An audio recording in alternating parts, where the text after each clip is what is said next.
अनाथ बहनें और परी के सोने चांदी के लहंगे का जादू। एक बार की बात है, बेचारी दो अनाथ बहनें मधु और गीता अपने चाचा चाची के साथ रहा करती थी, क्योंकि कुछ समय पहले ही उन दोनों के माता पिता की एक कार हादसे में मृत्यु हो गई थी। उनका अपने चाचा चाची के अलावा इस दुनिया में कोई नहीं था। मधु और गीता की चाची सरिता बहुत ही ज्यादा दुष्ट औरत थी। सरिता पूरा दिन दोनों बहनों से घर का काम करवाती रहती थी और रात में खाने के लिए रूखी सूखी रोटी देती थी। सरिता की अपनी भी एक बेटी थी जिसका नाम खुशी था। सरिता अपनी बेटी से बहुत ज्यादा प्यार करती थी। वो अपनी बेटी को शहजादी बनाकर रखती थी। खुशी भी बिल्कुल अपनी माँ के जैसी ही थी। वो भी मधु और गीता पर अत्याचार करती थी। तुम दोनों गरीब बहनें इतनी धीरे धीरे हाथ चलाकर काम क्यों कर रही हो? हाथों में मेहंदी लगी है क्या? अब दोनों जल्दी से मेरे लिए नाश्ता बना कर लाओ। कामचोर मनहूस कहीं की। पता नहीं कौन सा मनहूस दिन था जो इन दोनों के माँ बाप इनको यहाँ छोड़कर चले गए। गरीब कहीं की। इतने में ही वहाँ पर सरिता आ जाती है। माँ, मुझे आपसे बहुत जरूरी बात करनी है। हाँ, मेरी शहजादी बेटी, बताओ क्या बात करनी है। माँ, मुझे एक येलो कलर का अच्छा सा लहंगा चाहिए। कल मेरी एक बहुत अच्छी सहेली का बर्थडे है, इसलिए मुझे लहंगा चाहिए। क्यों नहीं मेरी प्यारी बेटी, मैं तुझे सबसे महंगा और ब्रांडेड लहंगा दिलवा दूंगी। थोड़ी देर बाद दोनों माँ बेटी लहंगा खरीदने के लिए बाजार जाने लगी। तभी मधु अपनी चाची से कहती है, चाची, गीता के कपड़े फट गए हैं और कल मोनिका का बर्थडे भी है, इसलिए आप उसके लिए कोई अच्छे से कपड़े खरीद कर ला दो ना। जब माँ पिताजी जिंदा थे तो वो हमेशा गीता के लिए अच्छे अच्छे कपड़े लाते थे। अगर आप गीता के लिए कोई भी सस्ते से कपड़े ले आएंगी तो वो बहुत खुश हो जाएगी। तुम दोनों बहनों ने मुझे क्या समझ के रखा है? तुम दोनों के माता पिता क्या यहाँ पर खजाना छोड़कर गए थे? जो दिन पर दिन तुम्हारी जरूरतें बढ़ती जा रही है। तुम्हें रहने को जगह और 2 वक्त की रोटी मिल रही है, वही बहुत है। और वैसे तुम्हारी औकात है जन्मदिन सेलिब्रेट करने की। चुपचाप घर के काम करो। चल बेटी, बाजार चल, सारा मूड खराब कर दिया। दोनों माँ बेटी शॉपिंग करने चली जाती है। थोड़ी देर बाद दोनों शॉपिंग करके घर वापस आ जाती है। खुशी मधु और गीता को अपने पास बुलाती है और उनसे कहती है, देखो तुम दोनों, कितना एक्सपेंसिव लहंगा है मेरा। ऐसा लहंगा तुमने तो कभी अपनी जिंदगी में देखा ही नहीं होगा। ऐसे शौक सिर्फ मैं ही पूरे कर सकती हूँ, तुम जैसे सिर्फ देख ही सकते हो। और सुनो, इस लहंगे पर अच्छे से इस्त्री कर देना। मधु घर के कामों में जुट जाती है और गीता लहंगे को इस्त्री करने चली जाती है। गीता बस यही सोचती रहती है कि काश उसके माँ बाप जिंदा होते तो उसका जन्मदिन मनाते। ऐसा सोचते सोचते वो लहंगा जला देती है। लहंगा जल जाता है। खुशी अपना जला हुआ लहंगा देख बहुत गुस्सा होती है और गीता को बहुत मारती है और साथ ही साथ उसका हाथ भी जला देती है। 2 टके की नौकरानी, तूने मेरा लहंगा जला दिया ताकि मैं कल बर्थडे पार्टी में ना जा सकूं। और हाँ, माँ ने तुझे नए कपड़े देने से भी तो मना कर दिया था, इसलिए तूने मुझसे बदला लिया। दीदी, मुझे छोड़ दो, मुझसे गलती से हो गई। मैंने जानबूझकर लहंगा नहीं जलाया। गीता की रोने की आवाज सुनकर मधु भी वहाँ पर आती है और अपनी चाची के पैरों में गिरकर माफी मांगती है। चाची, आप इसे छोड़ दीजिए, इसे माफ कर दीजिए, इससे गलती हो गई। आप खुशी से कह दीजिए कि उसे छोड़ दे। मधु के बहुत ज्यादा गिड़गिड़ाने के बाद खुशी गीता को छोड़ देती है। उसके बाद मधु गीता को रसोई में लेकर जाती है और उसके हाथ पर टूथपेस्ट लगाती है। तभी गीता रोते हुए कहती है, दीदी, ये दोनों माँ बेटी इंसान के रूप में राक्षसनी है। इन्होंने हमारी जिंदगी नर्क बना दी है। हम दोनों पर कितने अत्याचार करते हैं ये लोग। बहन, कह तो तू बिल्कुल ठीक रही है, मगर अब हम क्या कर सकते हैं। हमें यहाँ पर रूखा सूखा खाकर और फटे पुराने कपड़े पहनकर ही रहना होगा, क्योंकि हम अनाथ हैं। इस दुनिया में हमारा कोई नहीं है। अगले दिन शाम को सरिता और खुशी दोनों तैयार होकर बर्थडे पार्टी में जाने की तैयारी कर रही थी। तभी मधु अपनी चाची से कहती है, चाची, आप दोनों पार्टी में जा रही हो, पता नहीं वहाँ पर कितना समय लग जाए। आप पार्टी में जाने से पहले हम दोनों के हिस्से का खाना दे दीजिए, वरना तब तक हमें भूखा ही रहना पड़ेगा। मम्मी, ये दोनों बहनें हमारे पीछे पड़ी रहती हैं। हम कितना खुशी खुशी जा रहे थे। अगर ये दोनों एक समय का खाना नहीं खाएंगी तो मर थोड़ी ना जाएंगी। मम्मी, इन दोनों को कल की बची हुई रोटियां दे दो, इनकी यही औकात है। हाँ बेटी, यही ठीक रहेगा। वैसे भी हमने तो पिज्जा मंगाकर खा लिया था। सुनो तुम दोनों, रसोई में कल की बची हुई रोटियां रखी है, वही खा लेना। चल बेटी, देर हो रही है। इतना कहकर दोनों माँ बेटी पार्टी में चली जाती है। मधु को बहुत दुख होता है कि आज उसकी छोटी बहन का जन्मदिन है और आज खाने में सिर्फ सूखी रोटी मिल रही है, वो भी एक दिन पुरानी। इसलिए दोनों बहनें अपने माँ बाप की तस्वीरों के आगे खड़ी होकर बहुत रोती है। माँ, आप तो ऊपर हैं, आपको तो सब कुछ दिख रहा होगा ना। कैसे चाची मुझ पर और खुशी पर अत्याचार करती है, हमसे घर का काम करवाती है और गलती हो जाने पर मारती है। और आज तो उन्होंने हद ही पार कर दी। उन्होंने हमें कल की रोटी खाने को दे दी। हम दोनों बहनों की किस्मत कितनी खराब है। इस तरह दोनों बहनें बहुत ज्यादा दुखी थी। दोनों की बात एक परी सुन लेती है और वो परी उन दोनों के पास आती है और उन दोनों के सामने जादुई सोने और चांदी के लहंगे प्रकट करती है। सुनो तुम दोनों, मैंने तुम्हारी सारी बातें सुन ली है, इसलिए मैं तुम दोनों को ये जादुई सोने और चांदी के लहंगे देती हूँ। मुझे पता है तुम दोनों बहनें अपना जीवन बहुत मुश्किल से काट रही हो। चांदी के लहंगे को पहनकर तुम अपने लिए कुछ भी मांग सकती हो और सोने के लहंगे को पहनकर तुम घर का सारा काम कर सकती हो। उन दोनों लहंगों की मदद से तुम्हारे सारे काम आसान हो जाएंगे। और हाँ गीता, हैप्पी बर्थडे। बर्थडे पर रोते नहीं हैं बल्कि खुश रहती हैं।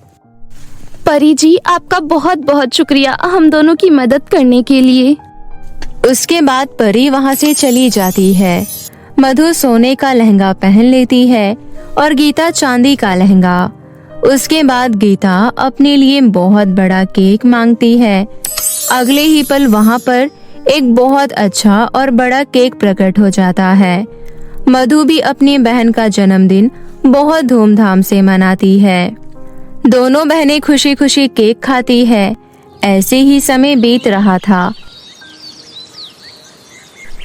एक दिन खुशी अपनी माँ से कहती है, माँ, आजकल ये दोनों गरीब बहनें बहुत खुश रह रही हैं। इनसे कितना भी काम करवा लो ये हंसी खुशी कर देती हैं। कितनी भी पिटाई कर लो कोई फर्क नहीं पड़ता। कोई तो गड़बड़ है। चल पता लगाते हैं ये दोनों बहनें क्या खिचड़ी पका रही है। दोनों माँ बेटी दोनों बहनों के ऊपर नजर रखने लगती है। एक दिन सरिता और खुशी गीता को जादुई लहंगे से खाना और अच्छी अच्छी चीजें मांगते हुए देख लेती है और मधु को सोने के लहंगे की मदद से घर का सारा काम करते हुए देख लेती है। वो सब देखकर दोनों माँ बेटी दंग रह जाती है। और एक दिन वो दोनों जादुई सोने और चांदी के लहंगे चुरा लेती है और जैसे ही वो दोनों वो लहंगे पहनती है तो उनके शरीर में आग लग जाती है। वो दोनों आग बुझाने की बहुत कोशिश करती है लेकिन आग नहीं बुझ पाती और दोनों वहीं जलकर राख हो जाती है। इस तरह खुशी और सरिता को अपने लालच की सजा मिल जाती है। अब मधु और गीता अपनी जिंदगी में हंसी खुशी रहने लगी। काली वर्सेस गोरी स्टूडेंट। एक बार की बात है, एक छोटे से शहर में पिंकी नाम की एक लड़की रहती थी। पिंकी अपने माता पिता की इकलौती औलाद थी और वो पढ़ने में भी काफी होशियार थी, परंतु पिंकी का रंग काला था जिस वजह से उसे लोगों के बहुत ताने सुनने पड़ते थे। साथ ही स्कूल में भी उसका सब बहुत मजाक बनाते थे। लेकिन पिंकी क्लास के बिल्कुल लास्ट वाले डेस्क पर बैठी हुई थी और वो भी अकेले, क्योंकि कोई भी उसके साथ बैठना नहीं चाहता था। काले रंग की वजह से उसके स्कूल में उसका कोई दोस्त नहीं था। तभी मोना नाम की एक लड़की क्लास के अंदर आती है और कहती है, अरे आज मैं बहुत लेट हो गई, क्लास में तो बैठने की जगह ही नहीं बची। तभी पिंकी मोना से कहती है, मोना मेरे बगल वाली सीट खाली है, अगर तुम चाहो तो यहाँ आकर बैठ जाओ। नहीं, मैं तेरे साथ नहीं बैठूंगी, तू बहुत काली है, अगर मैं तेरे साथ बैठूंगी तो मैं भी काली हो जाऊंगी, मैं पागल थोड़ी ना हूँ जो तेरे पास बैठूंगी। मोना की बात सुनकर पिंकी को बहुत बुरा लगता है, क्योंकि उसे हर रोज यही सब सुनना पड़ता था। इसी वजह से उसका स्कूल आने का भी मन नहीं करता था। स्कूल की छुट्टी के बाद पिंकी रोते हुए अपने घर लौटती है और अपनी माँ से कहती है, माँ मुझे स्कूल में नहीं पढ़ना, सब लोग मुझे काली काली बोलकर चढ़ाते रहते हैं, मुझे बिल्कुल अच्छा नहीं लगता माँ। पिंकी की बातें सुनकर पिंकी की माँ कहती है, अरे तू चिंता मत कर बेटी, तुझे पता है तेरे पापा का दूसरे शहर में ट्रांसफर हो गया है, अगले महीने हम लोग ये शहर छोड़कर दूसरे शहर में चले जाएंगे, वहाँ पर हम तेरा बहुत अच्छे स्कूल में एडमिशन करवाएंगे। सच्ची में माँ? हाँ मेरी बच्ची। अपनी माँ की बातों से पिंकी बहुत खुश होती है और उम्मीद करती है कि नए स्कूल में जाने के बाद सब कुछ ठीक हो जाएगा, वहाँ सभी उससे अच्छे से बात करेंगे और सभी उसके दोस्त बन जाएंगे। इसी तरह एक महीना बीत जाता है और पिंकी अपने परिवार वालों के साथ दूसरे शहर में चली जाती है। वहाँ जाकर उसके माता पिता उसका एडमिशन एक बड़े से स्कूल में करवा देते हैं। पिंकी एक नई उम्मीद के साथ स्कूल जाती है, लेकिन पहले ही दिन उसकी सारी उम्मीदों पर पानी फिर जाता है। इस स्कूल के बच्चे तो और भी ज्यादा बुरे थे और वो पिंकी से बहुत बुरी तरह बात कर रहे थे। अरे वो देख, वो हमारे स्कूल में नई आई है, देख तो जरा कितनी काली है। अरे ये तो अमावस की रात से भी ज्यादा काली है, लेकिन इसे हमारे स्कूल में एडमिशन कैसे मिल गया? मुझे तो इसे देखकर लग रहा है कि आज का दिन हमारा खराब होने वाला है। तुम सही कह रही हो, देखो तो जरा कितनी डरावनी लग रही है। अगर कोई छोटा बच्चा इसको रात में देख ले तो वो चुड़ैल समझकर डर ही जाएगा। तभी पूरी क्लास जोर जोर से हंसने लगती है। तभी क्लास में टीचर की एंट्री होती है और वो बच्चों से कहती है, बच्चों फटाफट रेडी हो जाओ, आज मैं तुम्हारा सरप्राइज टेस्ट ले रही हूँ। अरे यार, आज फिर से सरप्राइज टेस्ट? कहा था ना मैंने, आज का दिन हमारा खराब हो जाएगा। ये काली लड़की तो सच में बहुत मनहूस है। फिर टीचर पिंकी को अपने पास बुलाती है और कहती है, टेस्ट से पहले आप लोग इस नई लड़की से मिलो, इसका नाम पिंकी है, कौन बनना चाहेगा इसका दोस्त? टीचर की इस बात पर कोई बच्चा हाथ नहीं उठाता। सबसे आगे वाले डेस्क पर एक प्रियंका नाम की गोरी चिट्टी सी लड़की बैठी हुई थी। वो कहती है, मैडम इतनी काली लड़की से कौन दोस्ती करना चाहेगा? प्रियंका के इस बात से पिंकी को बहुत बुरा लगता है। वो सोचती है कि इस स्कूल में भी सब उसे काली काली बोलकर चिढ़ाएंगे। पिंकी ये सोचकर घबरा जाती है। क्लास खत्म होने के बाद प्रियंका पिंकी के पास आती है और कहती है, अरे अरे देखो तो जरा इस काली चुड़ैल को। ओ चुड़ैल, किसने एडमिशन दिया तुझे इस स्कूल में? तुझे पता है ये स्कूल मेरे पापा का है, तेरे यहाँ आने की वजह से मेरे पापा का नाम खराब हो जाएगा कि उनके स्कूल में काली लड़की पढ़ती है। कि तुम क्या कह रही हो? मैं काली हूँ, इससे तुम्हारे पापा का और तुम्हारे स्कूल का नाम क्यों खराब होगा? काली होना कोई गुनाह थोड़ी ना है। अरे बाप रे, ये तो जुबान भी लड़ाती है। ओए, अगर तूने मुझसे ऐसे बात की ना तो मुझे 1 मिनट लगेगा बस तुझे स्कूल से निकालने में। मेरे पापा का स्कूल है ये, मुझसे जबान संभाल कर बात करना। प्रियंका पिंकी को धमकी देकर वहाँ से चली जाती है। उस दिन के बाद से हर रोज प्रियंका पिंकी के ऊपर अत्याचार करती रहती थी। हर रोज क्लासरूम में घुसकर पिंकी के बैग से ही अपना डेस्क साफ करती थी और तो और वो पिंकी को क्लास में बैठकर लंच भी नहीं करने देती थी। ओए लड़की, यहाँ क्लासरूम में बैठकर लंच नहीं करेगी तू, तुझे देखकर हमसे खाना नहीं खाया जाता। पिंकी हर रोज लंच के समय कॉरिडोर में जाकर खाना खाया करती थी। कॉरिडोर में बैठकर वो खाना खाती और सिसक सिसक कर रोती रहती थी। हे भगवान, आप मुझे काला क्यों बनाया? सब लोग मेरा मजाक बनाते हैं, यहाँ कोई मुझसे दोस्ती नहीं करना चाहता। क्या मैं इतनी ज्यादा बुरी हूँ भगवान? इसी तरह दिन बीत रहे थे। पिंकी पढ़ाई में बहुत ही ज्यादा तेज थी। उसका जनरल नॉलेज तो कमाल का था। क्लास में टीचर कोई भी सवाल पूछती थी तो पिंकी झट से उसका जवाब दे देती थी। इसी तरह फाइनल परीक्षा आ जाती है और पिंकी मन लगाकर अपना एग्जाम देती है। स्कूल के प्रिंसिपल के पास जब रिजल्ट आता है तो वो देखती है कि पिंकी ने पूरे स्कूल में टॉप किया है। प्रिंसिपल को चिंता हो जाती है। अब मैं क्या करूं? अग्रवाल जी तो इस स्कूल के मालिक है, लेकिन उनकी बेटी के नंबर तो पिंकी से कम आए हैं। अगर उनकी बेटी की जगह कोई और फर्स्ट आ गया तो वो गुस्सा हो जाएंगी। प्रिंसिपल अग्रवाल जी को फोन करके सारी बात बताती है। अग्रवाल जी गुस्से में कहते हैं, मेरे स्कूल में मेरी बेटी के अलावा कोई और फर्स्ट कैसे आ सकता है? अगर ऐसा हो गया तो मैं किसी भी टीचर को सैलरी नहीं दूंगा। वैसे भी हर साल मैगजीन में फर्स्ट आने वाले बच्चों की फोटो लगती है, उसमें इतनी काली लड़की की फोटो छपेगी तो कैसा लगेगा? अब आप लोग देख लीजिए क्या करना है आप लोगों को। प्रिंसिपल चिंता में आ जाती है। वो पिंकी का नंबर कम कर देती है और प्रियंका का नंबर बढ़ाकर उसको पूरे स्कूल में टॉप करवा देती है। क्लास में जब सभी बच्चों को रिजल्ट दिखाया जाता है तो पिंकी प्रिंसिपल मैडम के पास जाकर कहती है, मैम मेरा एग्जाम बहुत अच्छा गया था, मुझे सारे क्वेश्चन आते थे, फिर मुझे इतने कम मार्क्स कैसे मिल सकते हैं? मैंने तो सभी प्रश्नों के सही उत्तर दिए थे और प्रियंका टॉप कैसे आ सकती है? उसने तो मेरे सामने चीटिंग करी थी। अब जो है वो है पिंकी, मैं इसमें कुछ नहीं कर सकती, तुम हार मानना सीख जाओ बेटी। पिंकी उदास होकर वहाँ से चली जाती है। तभी वो प्रियंका की बातें सुन लेती है। प्रियंका अपनी सहेलियों को सारी बातें सच सच बता रही थी कि कैसे उसके पापा ने पिंकी के नंबर कम करवाकर प्रियंका के नंबर बढ़वाए हैं। ये सुनकर पिंकी को बहुत बुरा लगता है। वो घर चली जाती है और रोने लगती है। माँ मुझसे कोई प्यार नहीं करता, कोई भी नहीं। मैं तो तुझसे कितना प्यार करती हूँ बेटी, बस तुम ही तो करती हो और तो कोई नहीं करता ना। मेरा कोई दोस्त नहीं है, यहाँ तक कि परीक्षा में सबसे ज्यादा नंबर मिलने के बाद भी मेरे नंबर कम कर दिए गए हैं। मैं अब स्कूल नहीं जाऊंगी माँ। पिंकी 2 दिनों तक स्कूल नहीं जाती है। उसके स्कूल ना जाने पर स्कूल में कोई उसकी खोज भी नहीं करता। इतने में स्कूल क्विज कंपटीशन शुरू हो जाता है। पिंकी के स्कूल से प्रियंका कंपटीशन में भाग लेती है।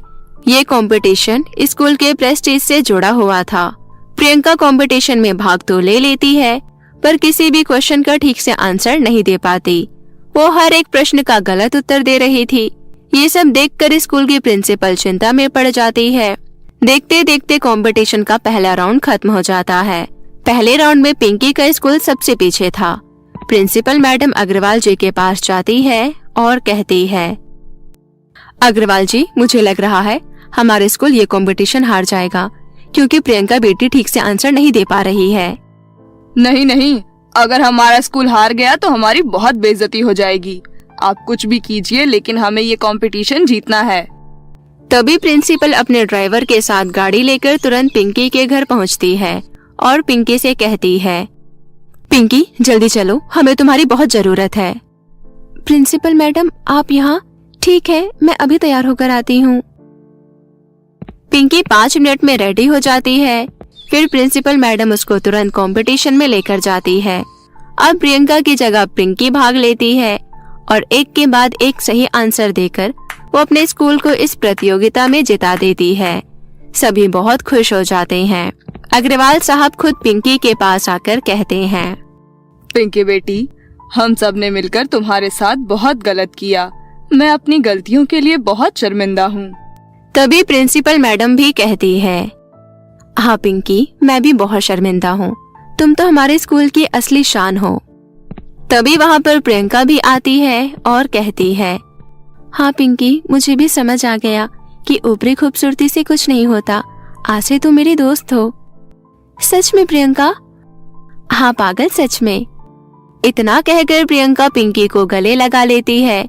स्कूल को कंपटीशन जीतने का प्राइज मिलता है और पिंकी को भी क्लास का टॉपर घोषित किया जाता है। अब तो क्लास के सारे बच्चे पिंकी के दोस्त बन गए थे और पिंकी प्रियंका की बेस्ट फ्रेंड बन जाती है। अब पिंकी को सब कुछ मिल जाता है। इसी तरह अब वो अपनी जिंदगी खुशी से बिताने लगती है।